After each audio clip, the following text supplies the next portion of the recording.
Hi friends, तो हम आज बात करने वाले खेसारी लाल यादव जी का बहुत ही ज़बरदस्त बोलबम सॉन्ग के बारे में, जो कि कल सुबह में इसे रिलीज किया जाएगा।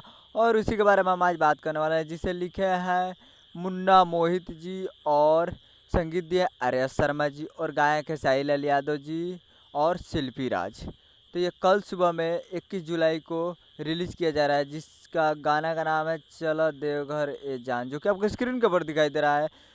Video official video releasing on 21 जुलाई को सुबह 6 बजे S for you Bhojpuri YouTube channel पे कल सुबह में रिलीज़ किया जाएगा। S for you Bhojpuri YouTube channel पे जाइए और जाकर इसे कल सुबह 6 बजे आप सुन सकते हैं। S for you Bhojpuri YouTube channel पे, जिसका निर्माता है संजय यादव जी। तो आप लोग जाइए और जाकर इसे सुन सकते हैं। S for you Bhojpuri. उम्मीद कर रहा हूँ वीडियो अच्छा लगा होगा, तो हमारे चैनल को सब्सक्राइब करके बेल आइकन प्रेस कर दें, ताकि ऐसे ही खेसारी लाल यादव जी के लेटेस्ट न्यूज़ लाते रहें। मिलते हैं अगले वीडियो में, तब तक के लिए जय हिंद, जय भोजपुरी।